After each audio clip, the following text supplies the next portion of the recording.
Assalamualaikum warahmatullahi wabarakatuh. My name is Muhammad Hafiz bin Misbahuddin, and today my group will talk about unethical practices in the halal industry from the Star News in 2023. Alright, firstly, the halal industry has grown massively, becoming a global market worth trillions. It's not just for Muslims anymore. Non-Muslims are also choosing halal products because they are seen as cleaner, safer, and more trustworthy. But with growth comes challenges. Some businesses focus more on profit than ethics. They misuse halal labels, continue using expired certificates, and even cheat the system. This not only breaks Islamic principles but also betrays consumer trust. Malaysia is seen as a global halal leader, especially with JAKIM's strict standards.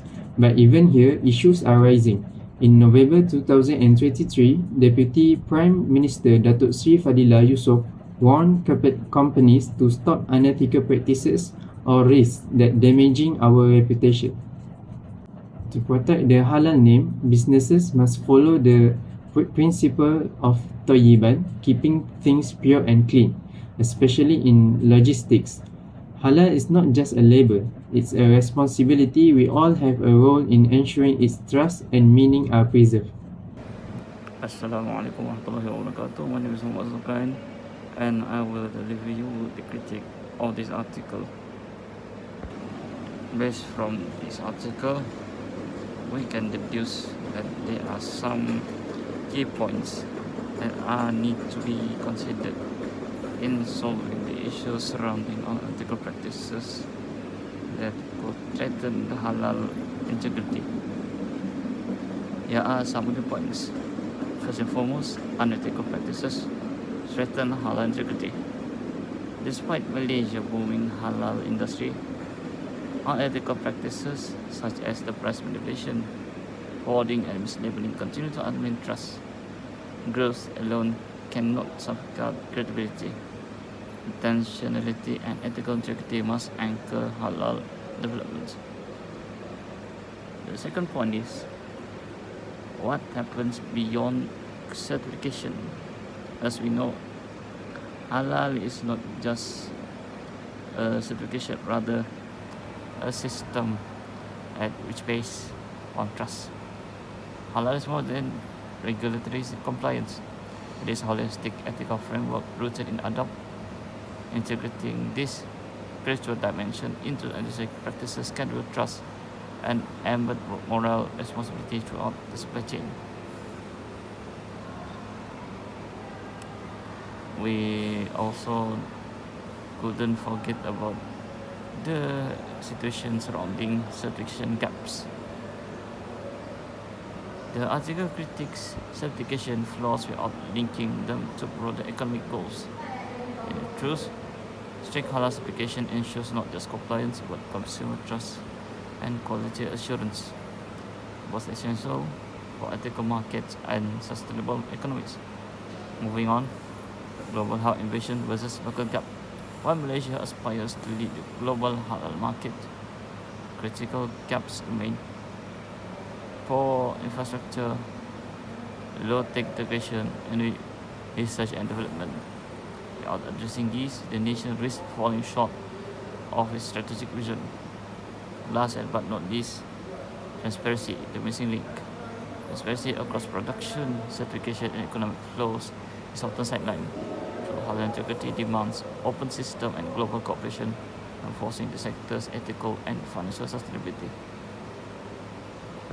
Bismillahirrahmanirrahim. Assalamualaikum warahmatullahi wabarakatuh. My name is Sheikh Muhammad Farhan bin Sheikh Abdul Malik. Matrix number 2113363. So today I will present about issue ethical integrity in Malaysia halal industry regarding the article The Star 30 November 2023. So, based on the article from the Star, state that they interviewed the Datuk Seri Fadila, Deputy Prime Minister. So, Datuk Seri Fadila state he bold the ethical conduct as essential to protect the halal industry's credibility And also he warns that unethical behavior can undermine public confidence and damage the certification system, and also reaffirms Malaysia's obligation to Sharia compliance and ethical standard. So next, take a look regarding key ethical concerns in the halal sector. First of all, fraudulent halal certificates, which is the big problem, and they also use a fake, such as fake, and also misuse of logos, deceive consumer, and this will lose the consumer trust regarding the products. And next, non-compliance with Sharia, which is as we know, if we have any of cross contamination during handling, storage, or transport, it will harm the products and also the credibility of halal. And the next is exploitation of halal logo, which is used for unfair marketing without meeting the standards. So they do the exploitation of the halal logo and make the confusion to the consumer and also the user that use the products. And next, after we know about the key ethical concern in the halal sector, so what is the government response regarding the Star article? They said that stricter the enforcement, which is we can monitor and give a penalty and give a fine for any kind of violation to the halal logo or something, and misuse of halal logo. And this can be one of the big step to keep the halal integrity in the Malaysia. So and next, for the consumer, we can do educational campaign that promote halal ethics and awareness among businesses. And also this type of response, or this type of way, the aim for this way is to protect Malaysia global halal reputation and consumer trust. And all of this meet the one of conclusion, which is ethical compliance is not optional but a requirement for success. So and Malaysia must consistently uphold Islamic principle to lead the global halal market. And also collaboration from all stakeholder is the key to meet the halal integrity in Malaysia. So that's all from me. Thank you. Assalamualaikum warahmatullahi wabarakatuh. Now, I will continue to the solution to address unethical practice in halal industry. First, we must enhance enforcement. This means increasing the frequency of audits and surplus check by JAKIM to ensure companies are following halal guidelines. Violators should face severe penalties, including revocation of halal certification and hefty fines. This will help deter unethical behavior. Next, transparency is also crucial. A blockchain-based tracking system can provide real-time visibility of halal product throughout the supply chain.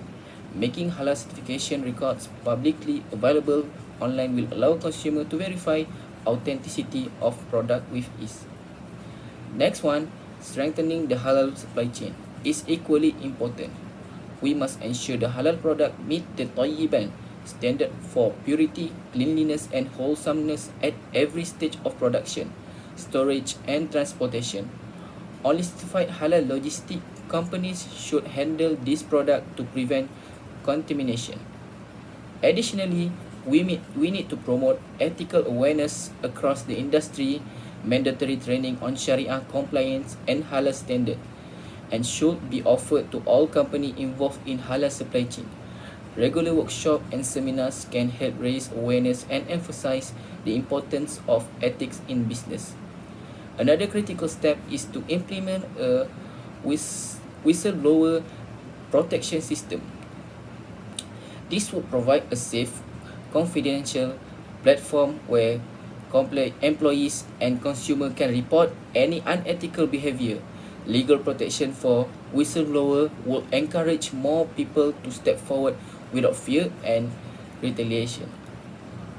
We also need to raise public awareness about halal standard national awareness campaign and educate consumers on how to identify authentic halal product. Additionally, incorporating halal education in schools and universities will help generation of business leaders understand the importance of integrity in the operation. Lastly, international cooperation is essential. Malaysia must work closely with global halal regulation to align standard and certification process, establishing mutual recognition agreement (MRAs) with others countries can help prevent circulation of fake halal certification in international trade. In conclusion, by strengthening enforcement, enhancing transparency, improving the halal supply chain, promoting ethical awareness, and fostering international cooperation, we can ensure the halal industry remains trustworthy and continue to grow globally.